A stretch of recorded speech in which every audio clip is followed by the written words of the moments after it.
Welcome to bird media. నేను Vaishnavi. New Delhi parliament భవనం వద్ద శుక్రవారం భారీ భద్రతా ఉల్లంఘన చోటు చేసుకుంది. తెల్లవారుజామున 6:30 సమయంలో ఒక వ్యక్తి పార్లమెంటు భవనం గోడని దూకి లోపలికి ప్రవేశించేందుకు ప్రయత్నించాడని అధికార వర్గాలు చెప్తున్నాయి. చెట్టు సహాయంతోనే గోడెక్కిన ఆగంతకుడు రైల్ భవనం వైపు నుంచి వచ్చి నేరుగా కొత్త పార్లమెంటు భవనంలోని గరుడ గేటు వద్దకే చేరుకున్నాడు.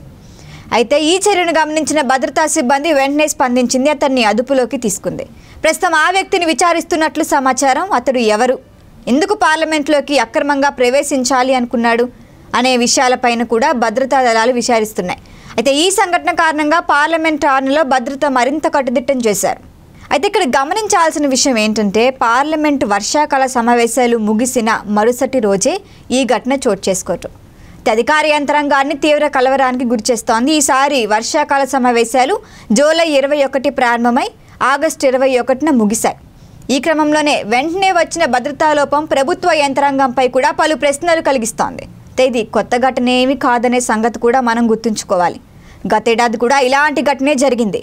ఆగస్టు 2024లో 20 ఏళ్ల ఒక యువకుడు గోడ దూకి పార్లమెంటుకి అనుబంధంగా ఉన్న ప్రాంగణంలోకి ప్రవేశించాడు. ఈ ఘటన ప్రజలకి ఇంకా గుర్తుంది.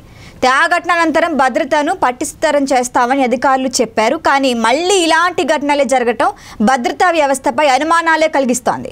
అయితే ఈ నేపథ్యంలో ఇప్పుడు పార్లమెంటు భవనం చుట్టూ భద్రతను మరింత బలపరచాలని నిర్ణయం తీసుకున్నారు భద్రతా సంస్థలు. అయితే సమీప ప్రాంతాల్లో సీసీటీవీ పర్యవేక్షణను కూడా పెంచుతున్నట్లు సమాచారం.